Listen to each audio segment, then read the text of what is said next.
Hey guys, it's me Tiger and I am back with another video. आज की इस video में हम बात करेंगे मार्वल सिनेमैटिक यूनिवर्स के अंदर इन्फिनिटी स्टोन्स के बारे में और उनकी पावर्स के बारे में डिस्कशन करेंगे।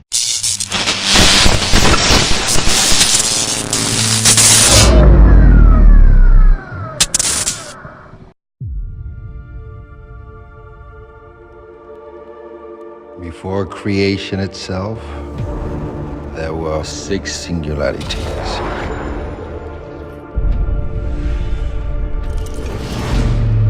Forged into infinity stones.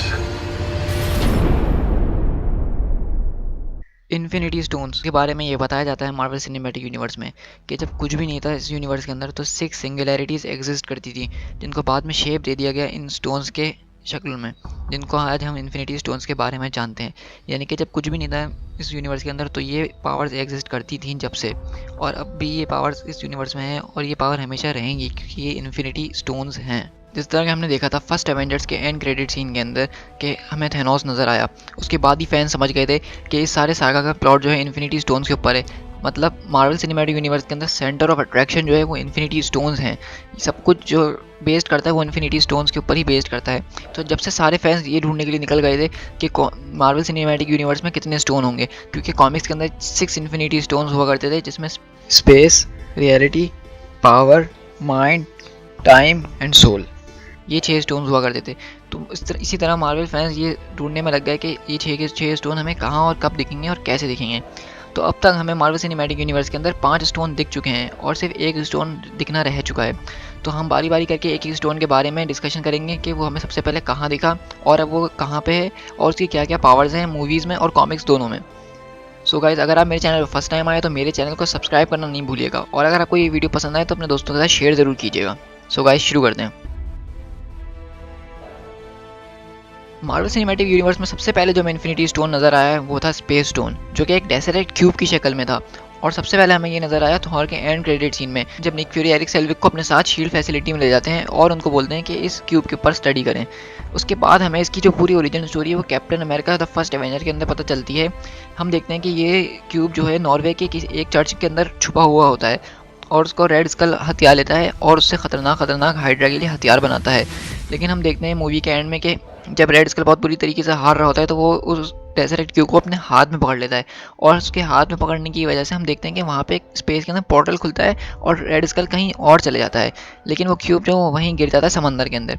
फिर हम देखते हैं कि बहुत सालों के बाद एंथनी स्टार्क जो हैं उनको ये डेजर्ट क्यूब वापसी मिलता है, और इस तरह हम देखते हैं कि वो शील्ड के कब्जे में आ चुका होता है, जो कि हमने देखा था कि निक फ्यूरी एरिक सेल्विक को दिखा रहे होते हैं डेजर्ट क्यूब। उसके बाद अवेंजर्स मूवी में हमने इस स्टोन के बारे में और जाना, जब लॉकी दूसरी तरफ से पोर्टल खोल के आ जाता है अर्थ पे और इस डेजर्ट क्यूब का इस्तेमाल करके चितोरी की फोर्सेस को बुलाता है। सो मूवी के अंदर हमने जो उसकी पावर देखी है वो देखिए कि ये कहीं पे भी पोर्टल खोल सकती है और कहीं पे भी किसी को भी टेलीपोर्ट कर सकती है। तो इसके कॉमिक्स में भी पावर कुछ इसी तरह है कि ये कहीं पे भी आपको टेलीपोर्ट कर सकती है और कहीं पे भी कोई भी पोर्टल खोल सकती है आपको जहाँ भी जाना है। सो इसलिए इसका नाम स्पेस स्टोन है। और मूवी के एंड में हम देखते हैं कि थॉर इस स्टोन का इस्तेमाल करके लॉकी को अपने साथ ले जाता है एसगार्ड पे, और स्पेस स्टोन इस वक्त एसगार्ड के ऊपर ही मौजूद है हेमडाल की नज़रों में। दूसरा स्टोन जो मार्वल सिनेमैटिक यूनिवर्स में हमें नजर आया वो था रियलिटी स्टोन, जो कि हमने थॉर द डार्क वर्ल्ड के अंदर देखा। और हमने देखा कि ये स्टोन जो था बेसिकली एक ईथर की फॉर्म में है, जो कि ऐसा लिक्विड है जो किसी एक फॉर्म में नहीं रहता, और इसलिए इसको मेरे ख्याल में रियलिटी स्टोन कहा गया है, क्योंकि ये बेसिकली रियलिटी को मैनिपुलेट करने के लिए बनाया गया है। इससे आप कोई भी रियलिटी को चेंज कर सकते हैं। जैसा कि कोई मर चुका है, लेकिन इस रियलिटी स्टोन की वजह से आप ये रियलिटी बना सकते हैं कि वो अभी भी आपके साथ जिंदा है। तो हमने देखा था मूवी के अंदर कि डार्क एल्व्स जो थे वो इसका इस्तेमाल करते थे, और वो ये करना चाह रहे थे कि जब भी सारी रेलम्स एक साथ मिलेंगी तो उस रियलिटी स्टोन को वो उसमें छोड़ देंगे, और इसकी वजह से ये होता कि यूनिवर्स जो है बिग बैंग से पहले की स्टेट में जा चुकी होती। लेकिन ऐसा नहीं हुआ, क्योंकि ऑडिन के फादर ने उससे वो रियलिटी स्टोन छीन लिया था और कहीं और छुपा दिया था। लेकिन हम देखते हैं कि थॉर द डार्क वर्ल्ड में जेन फोस्टर के हाथ वो रियलिटी स्टोन लग जाता है और आखिर में थॉर उसको मेलेकेथ से लेके हरा देता है। और फिर हम देखते हैं कि वो लोग जो हैं इस स्टोन को कलेक्टर के पास रखवा देते हैं, क्योंकि डेजर्ट क्यूब जो वो पहले से एसगार्ड पे होता है, और एक साथ 2 इन्फिनिटी स्टोन रखना ये अच्छी बात नहीं थी, इसलिए उन्होंने वो ईथर जो है कलेक्टर की कलेक्शन में रखवा दिया सेफ कीपिंग के लिए। उसके बाद तीसरा इन्फिनिटी स्टोन जो हमें मार्वल सिनेमैटिक यूनिवर्स में दिखाया वो है पावर स्टोन, जो कि हमने गार्डियन ऑफ द गैलेक्सी में देखा। हमने देखा था ये स्टोन किसी एक अननोन प्लेनेट पे था जो कि बिल्कुल ख़त्म हो चुका था, और हमने देखा कि इसको लेने के लिए स्टार लॉर्ड को भेजा होता है ताकि वो उसको चुरा सके। जब वो वहाँ से चुरा लेता है तो हमें ये पता चलता है कि स्टार लॉर्ड को चुराने के लिए योंडू ने भेजा था और योंडू को भेजा था रोनन ने, और रोनन ने भेजा था उसको थेनोस के लिए। लेकिन जब रोनन को पता चलता है कि ये पावर स्टोन है और ये इतना ख़तरनाक है कि इसको थेनोस की भी ज़रूरत नहीं है, तो ये सोचता है क्यों ना ये जेंडार प्लेनेट को तबाह कर दे। लेकिन एंड में हम देखते हैं guardian of the Galaxy Ronan को हरा देते हैं और इस स्टोन को लेके नोवा कॉर्प के पास रख देते हैं। बेसिकली पावर स्टोन जो है वो सबसे ज़्यादा पावरफुल स्टोन है सारे इन्फिनिटी स्टोन से। एक तो उसका नाम ही पावर स्टोन है, उसके अलावा इसको उठाने जिसके पास ये पावर स्टोन होता है उसके पास अनलिमिटेड पावर आ जाती है, यानी कि वो कुछ भी कर सकता है। यहाँ तक कि इस स्टोन का जो यूज़ है पहले सेलेस्टियल किया करते थे, जैसा कि हमने गार्डियन ऑफ द गैलेक्सी में देखा था। लेकिन इस स्टोन की सबसे खासियत क्या है, जब भी ये इन्फिनिटी गॉन्टलेट के अंदर लगता है तो ये इसके साथ जो दूसरे स्टोन होते हैं उनकी पावर को भी एम्पलीफाइड कर देता है। जिस तरह से अगर ये स्पेस स्टोन के साथ यूज़ किया जाए तो स्पेस स्टोन और पावर स्टोन का कॉम्बिनेशन ऐसा होगा कि आप एक ही वक्त में यूनिवर्स के किसी भी पार्ट में हो सकते हैं। ये पावर आपको तभी मिलेगी जब पावर स्टोन और स्पेस स्टोन दोनों साथ हों। इसी तरह रियलिटी स्टोन और पावर स्टोन जब साथ होंगे तो उसकी ये पावर हो जाती है कि आप किसी भी रियलिटी में एक साथ कुछ भी कर सकते हैं। इसी तरह टाइम स्टोन और सोल स्टोन वगैरह के बाद भी ये इसकी पावर एम्पलीफाइड कर देगा। तो एक तरह से देखा जाए तो इन्फिनिटी गॉन्टलेट के अंदर सबसे मेन स्टोन जो है वो पावर स्टोन है। अब हमें मूवीज़ के अंदर देखने की ये थ्योरी साबित होती है या नहीं, क्योंकि कॉमिक्स के हिसाब से तो ये थ्योरी बिल्कुल सही है।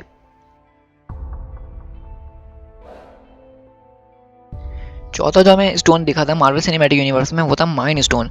ये स्टोन हमें दरअसल पहले दिख चुका था एवेंजर्स के अंदर, जैसा कि हमने देखा था लॉकी के सेप्टर के अंदर जो कि उसको थेनोस देता है, एक स्टोन लगा होता है जिससे वो लोगों के माइंड कंट्रोल कर रहा होता है। लेकिन उस वक्त ये क्लियर बात नहीं हुई थी कि वो माइंड स्टोन ही है। इस बात के बारे में हमें सही से पता चला एवेंजर्स एज ऑफ अल्ट्रॉन में, जब अल्ट्रॉन उसको यूज़ करता है विजन बनाने के लिए, तो हमें पता चलता है कि वो माइंड स्टोन है। जैसे कि इसका नाम माइंड स्टोन है तो बेसिकली इसकी सारी पावर्स आप समझ सकते हैं। ये बेसिकली किसी के भी माइंड के ऊपर कंट्रोल कर सकता है और ये स्टोन इस वक्त विजन के माइंड के अंदर है। जैसा कि हमने देखा था एज ऑफ अल्ट्रॉन में, जब अल्ट्रॉन विजन को बना रहा होता है तो सेप्टर के अंदर से स्टोन निकाल के विजन के फोरहेड में लगा देता है।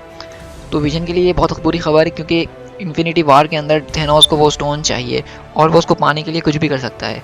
सो हो सकता है हम विजन को आने वाली फिल्मों में खो दें। इसके बाद जो हमें इन्फिनिटी स्टोन दिखा था वो था मार्वल सिनेमैटिक यूनिवर्स की मूवी डॉक्टर स्ट्रेंज के अंदर। इस मूवी के हमने अंदर बहुत सारी नई चीज़ें देखी। एक तरह से एमसीयू का नया एस्पेक्ट देखा हमने कि किस तरह मिस्टिक आर्ट्स के साथ भी लोग लड़ रहे हैं जो कि एवेंजर्स को नहीं पता। तो इसी मूवी में हमने देखा कि आई ऑफ आगोमोटो जो थी वो एक इन्फिनिटी स्टोन थी और वो थी टाइम स्टोन।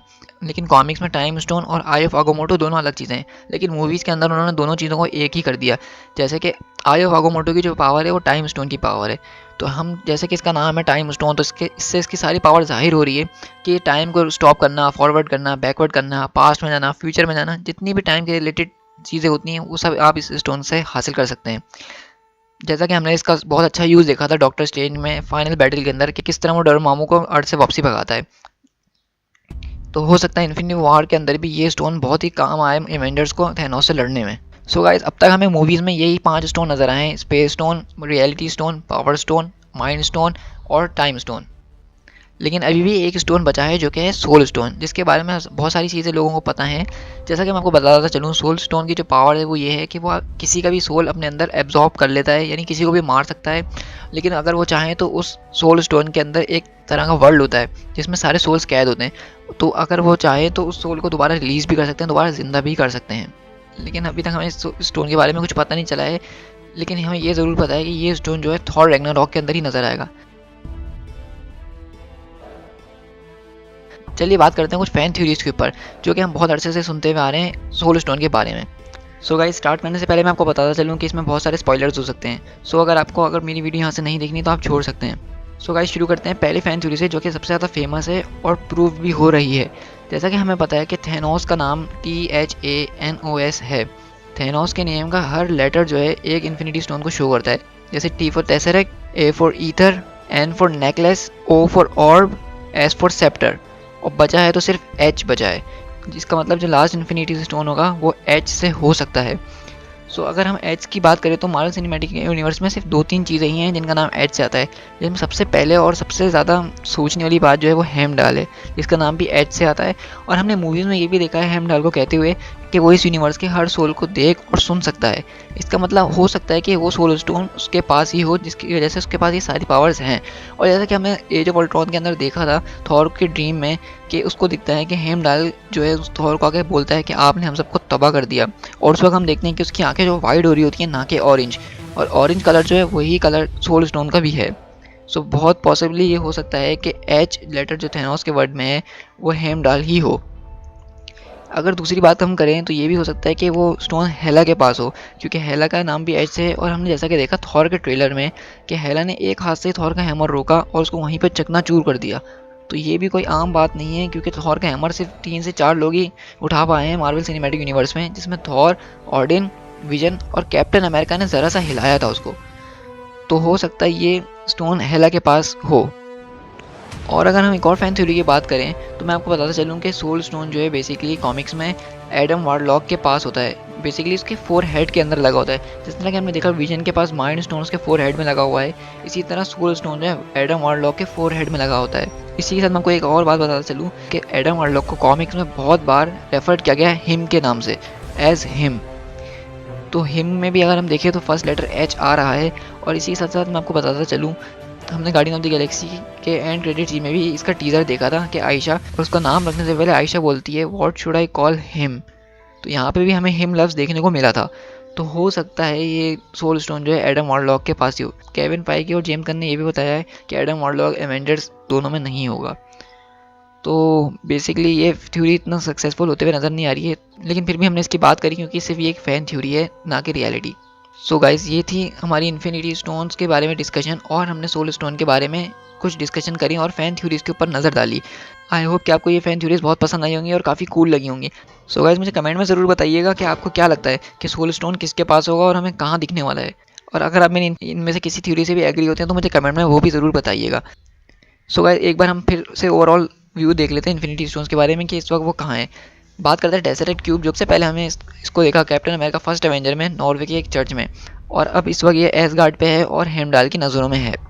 दूसरा स्टोन जो था रियलिटी स्टोन, सबसे पहले मेलाकेट के पास, जो कि डार्क एल्फ से उसका यूज़ करते थे, लेकिन हम देखते हैं कि एस गार्डियन जो है वो उसको कलेक्टर के पास रखवा देते हैं, क्योंकि 2 इन्फिनिटी स्टोन्स एक साथ रखना अच्छी बात नहीं है। लेकिन हम गार्डियन ऑफ द गैलेक्सी में ये भी देखते हैं पावर स्टोन की वजह से कलेक्टर की कलेक्शन जो है पूरी तबाह हो चुकी होती है। तो अभी हमें ये कंफर्म नहीं है कि रियलिटी स्टोन इस वक्त है कहाँ पे, क्या वो कलेक्टर के पास है या फिर वो आज़ाद हो चुका है। बात करते हैं पावर स्टोन की, तो उसको हमने पहले अननोन प्लेनेट पे देखा था और अब वो नोवा कॉर्प के पास है और वो बहुत ज़्यादा सेफ है। माइंड स्टोन की बात करें तो इसका ओरिजिन हमें कुछ पता नहीं है, लेकिन हमें ये ज़रूर पता है कि ये स्टोन पहले थैनोस के पास था और उसने ये लॉकी को दिया था ताकि वो डेसरेट क्यूब को उसके पास ले आए। लेकिन लॉकी के फेल होने की वजह से डेसरेट और माइंड स्टोन दोनों थैनोस के हाथ से वापसी निकल गए, और अभी माइंड स्टोन जो है विजन के 4 हेड में है, यानी कि अर्थ पे है। टाइम स्टोन की बात करें तो हमने इसको देखा कमर ताज की एक लाइब्रेरी के अंदर, और वो अभी भी वहीं पे है डॉक्टर स्ट्रेंज और वॉन्ग की नज़रों के अंदर, यानी कि ये वाला स्टोन भी अर्थ के ऊपर ही है। और सोल स्टोन के बारे में हमने इतनी सारी डिस्कशन करी, और इसको हम देखेंगे आने वाली फिल्म थॉर रैग्नारॉक के अंदर कि वो कहाँ पे और किसके पास है। तो ये काफ़ी इंटरेस्टिंग हुआ, क्योंकि थॉर रैग्नारॉक के अंदर काफ़ी सारी मार्वल मूवीज़ की मिस्ट्रीज सॉल्व हो जाएंगी। तो इसलिए फैंस इस मूवी का काफ़ी बेसब्री से इंतज़ार भी कर रहे हैं। इन्फिनिटी स्टोन्स की हमने बात करी है, तो मैं आपको साथ साथ ये भी बता चलूँ कि इन्फिनिटी गॉन्टलेट क्या चीज़ है। इन्फिनिटी गॉन्टलेट एक ऐसी चीज़ है जिसके अंदर ये सारे स्टोन्स लगते हैं, और जो भी कोई इसको पहनेगा उसके पास इन्फिनिट पावर आ जाएगी, यानी कि एक तरह से वो इस यूनिवर्स का गॉड हो जाएगा। उसके पास हर चीज़ के ऊपर काबू होगा, time, space, soul, reality, mind, हर चीज़ के ऊपर। तो इन्फिनिटी गॉन्टलेट जो हमने देखा था वो देखा था हमने एज ऑफ अल्ट्रॉन के अंदर थैनोस के पास, यानी कि इन्फिनिटी गॉन्टलेट जो पहले से थैनोस के पास है, लेकिन वो स्टोन्स उसके पास नहीं है। तो उसको वो स्टोन जमा करने और उस गॉन्टलेट के अंदर लगाने हैं ताकि वो एक इन्फिनिट पावर यूज़ कर सके एवेंजर्स और इस यूनिवर्स के खिलाफ। तो ये हम देखेंगे एवेंजर्स इन्फिनिटी वॉर के अंदर। सो गाइस, ये था मेरा मार्वल सिनेमैटिक यूनिवर्स के इन्फिनिटी स्टोन्स एक्सप्लेन्ड, और हमने साथ में सोल स्टोन के बारे में भी डिस्कशन करी और कुछ फैन थ्योरीज पे भी नज़र डाली, और साथ में हमने इन्फिनिटी गॉन्टलेट के ऊपर भी बात करी। आई होप कि आपको मेरी ये वीडियो बहुत पसंद आई होगी, तो इसको लाइक, कमेंट और अपने दोस्तों के साथ शेयर करना नहीं भूलिएगा। इस तरह की मेरी और वीडियोस देखने के लिए मेरे चैनल को सपोर्ट और सब्सक्राइब ज़रूर कीजिए, और अपने फ्रेंड्स के साथ भी ये शेयर कीजिए। मिलते हैं अपनी नेक्स्ट वीडियो में। Till then, thank you so much.